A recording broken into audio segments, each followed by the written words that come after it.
Hello friends! Please like and subscribe my channel.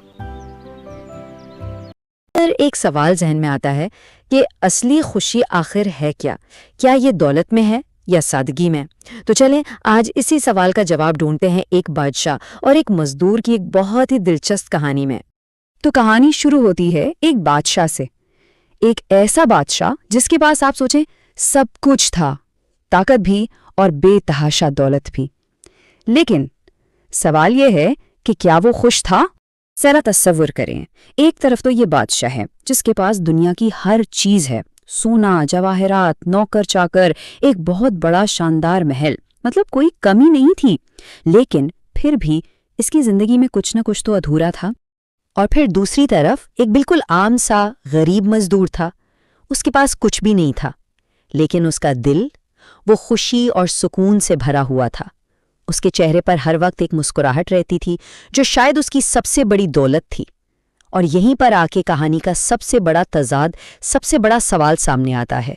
اتنی دولت، اتنی شان و شوکت، اس سب کے باوجود بادشاہ بس ایک ہی سوال میں کھویا رہتا تھا کہ بھئی یہ اصلی خوشی آخر ہے کہاں؟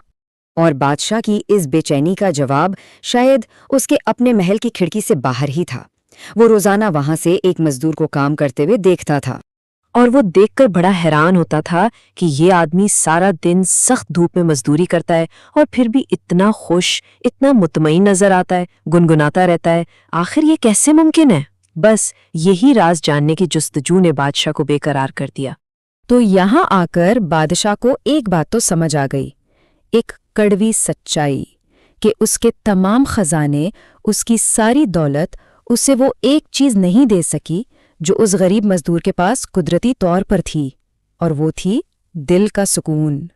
تو اب بادشاہ کے لیے صرف دور سے دیکھنا کافی نہیں تھا، اس نے فیصلہ کیا کہ وہ خود اس سوال کا جواب ڈھونڈے گا، اور بس یہیں سے اس کے ایک نئے سفر کی شروعات ہوتی ہے۔ اور اس سچ کو جاننے کے لیے بادشاہ نے کیا کیا؟ اس نے اپنا تاج اتارا، اپنے شاہی کپڑے بدلے اور ایک عام سے آدمی کا بھیس بدل کر سیدھا اس مزدور کے پاس پہنچ گیا، کیونکہ اسے لگ رہا تھا کہ اصل حکمت کا خزانہ تو اسی کے پاس ہے۔ وہاں پہنچ کر بادشاہ نے بنا کوئی بھومکا باندھے سیدھا وہی سوال پوچھا جو اتنے عرصے سے اس کے دل میں کانٹے کی طرح چبھ رہا تھا، کہ بھائی تم سارا دن اتنی مشقت کرتے ہو پھر بھی اتنے خوش کیسے رہتے ہو؟ اب مزدور کا جواب سنیں، حیرت انگیز طور پر بہت سادہ لیکن اتنا ہی گہرا۔ اس نے بس اتنا کہا، جناب میں جتنا کما لیتا ہوں اس پر شکر کرتا ہوں اور خوش رہتا ہوں، مجھے نہ کسی کو دیکھ کر حسد ہوتا ہے اور نہ ہی مزید پانے کی خواہش مجھے بے چین کرتی ہے۔ بس یہی تھا اس کے سارے سکون کا راز۔ لیکن بادشاہ وہ تو ابھی بھی دولت کے حساب سے ہی سوچ رہا تھا، تو اس نے مزدور کو پرکھنے کے لیے، اسے آزمانے کے لیے ایک اور سوال کر ڈالا۔ اور بس یہی وہ موڑ تھا جہاں سے کہانی نے ایک نیا رخ لیا۔ بادشاہ نے ایک طرح سے ایک جال پھینکا۔ اس نے پوچھا، اچھا یہ بتاؤ، اگر تمہیں ڈھیر سارا سونا دے دیا جائے تو کیا تم اور بھی زیادہ خوش نہیں ہوگے؟ مزدور نے جواب دیا، ہاں شاید کچھ دنوں کے لیے تو میں بہت خوش ہوں گا۔ اس نے یہ تو مانا کہ دولت سے وقتی خوشی مل سکتی ہے، لیکن اس نے جو آگے کہا نا، اصل سبق اسی میں چھپا تھا۔ لیکن پھر اس نے کہا، پھر مجھے ہر وقت اس سونے کی حفاظت کی فکر لگی رہے گی، اسے کھو دینے کا ڈر ستائے گا، اور میرا جو آج کا سکون ہے نا وہ ختم ہو جائے گا۔ اور دیکھیں یہی وہ پوائنٹ ہے جہاں دولت خوشی دینے کے بجائے ایک بوجھ بن جاتی ہے۔ یہ سننا تھا کہ مزدور کے الفاظ بادشاہ کے دل میں سیدھا تیر کی طرح لگے۔ ایک دم سے اسے اپنی پوری زندگی اپنی آنکھوں کے سامنے نظر آنے لگی، ایک ایسی زندگی جو صرف اور صرف اپنے خزانوں کی حفاظت، اپنے دشمنوں کے خوف اور اپنی سلطنت کی فکروں میں ہی گزر رہی تھی۔ مزدور کے اس ایک جواب نے بادشاہ کی پوری دنیا ہی بدل کر رکھ دی۔